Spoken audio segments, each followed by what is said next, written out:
आज हम लोग करने वाले हैं difference between democracy, monarchy and dictatorship. ये बेसिकली टाइप्स ऑफ गवर्नमेंट है। टाइप्स ऑफ गवर्नमेंट कितने टाइप के? 3 टाइप का, डेमोक्रेसी, मोनार्की और dictatorship. Monarchy ruled by a king और क्वीन। मोनार्की में रूलिंग कौन करता है? रूलर कौन होता है? किंग होती है या तो क्वीन होते हैं। ठीक है।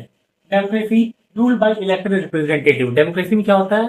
जिन रिप्रेजेंटेटिव को हम लोग इलेक्ट करते हैं वो रूल करते हैं, जैसा कि इंडिया में है। ठीक है, डेमोक्रेटिक गवर्नमेंट। डिक्टेटरशिप क्या होता है?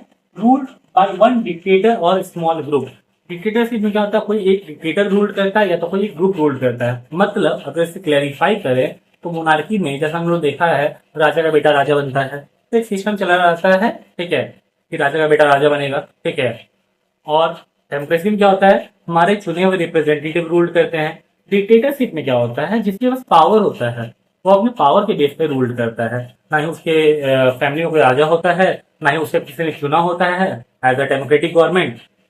डिक्टेटरशिप में कोई भी अपने पावर के दम पे, मतलब पावर के बेसिस पे रूल करता है। ठीक है। नेक्स्ट है पावर इज हेरिडेटरी। ठीक है, मतलब जैसे मैंने बताया कि राजा का बेटा राजा बनेगा, ये किसमें होता है? मोनार्की में। तो इसे क्या कहते हैं? हेरिडेटरी। ठीक है, हेरिडेटरी का मतलब क्या हो? पास थ्रू फैमिली, मतलब एक फैमिली से दूसरी फैमिली जो पास ऑन हो रहा है। मैं राजा था, मेरा बेटा राजा बनेगा, उसका बेटा राजा बनेगा, और ऐसे generation to generation pass on होता रहेगा। ठीक है, ये किसमें होता है? मोनार्की में। डेमोक्रेसी में क्या होता है? Power came from free and fair election. Democracy में क्या होता है? हर 5 ईयर्स के बाद इलेक्शन होता है। ठीक है, और उस इलेक्शन में जो भी जीतेगा वो आएगा पावर में। मतलब फ्री एंड फेयर इलेक्शन के थ्रू पावर डिसाइड होता है। ठीक है। Power is taken by force और विदाउट फ्री इलेक्शन। अगर हम डिक्टेटरशिप की बात करें तो पावर कैसे लिया जाता है? By force. जैसे क्लास 9 में हम लोगों ने पढ़ा होगा परवेज मुशर्रफ के बारे में, जो कि एक जनरल था, मिलिट्री जनरल, जिसने बाय फोर्स क्या किया था? पावर ले लिया था पाकिस्तान का अपने हाथों में। ठीक है। नेक्स्ट आता है पीपल हैव लिमिटेड और no rule enforcing the ruler.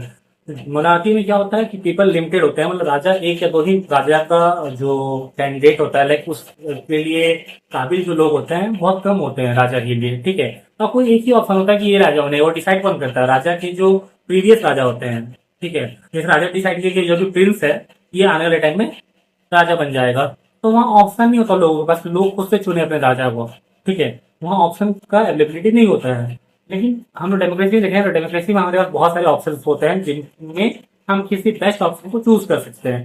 Dictatorship में क्या होता है कि हम लोग फ्रीली अपने रूलर को चूज नहीं कर सकते हैं। ठीक है, जिसके पास पावर है वो रूलर है। Decision are made by monarch. Monarchy में क्या होता है? डिसीजन मोनार्क के थ्रू लिया जाता है। डेमोक्रेसी में क्या होता है? Decision follow the constitution and law. Democracy में क्या होता है कि कोई भी डिसीजन जो भी लीडर है, जो भी अथॉरिटी है, लाइक पीएम सीएम या जो भी अथॉरिटी है, वो खुद से नहीं ले सकता है। वो जो भी डिसीजन लेगा वो कॉन्स्टिट्यूशन के अकॉर्डिंग लिया जाएगा। कॉन्स्टिट्यूशन से हट के वो कोई भी डिसीजन खुद से नहीं ले सकता है। ठीक है। डिक्टेटरशिप में क्या होता है? Decision are made by the dictator. Same जैसे उसमें मोनार्की में मोनार्क लेता है, बस डिक्टेटरशिप में डिक्टेटर डिसीजन लेता है। ठीक है। एग्जाम्पल क्या है? सऊदी अरेबिया मोनार्की का। ठीक है। डेमोक्रेसी का इंडिया, कनाडा, जापान, और डिक्टेटरशिप का नॉर्थ कोरिया। ठीक है, तो ये था हमारा difference between monarchy, democracy and dictatorship. Thank you.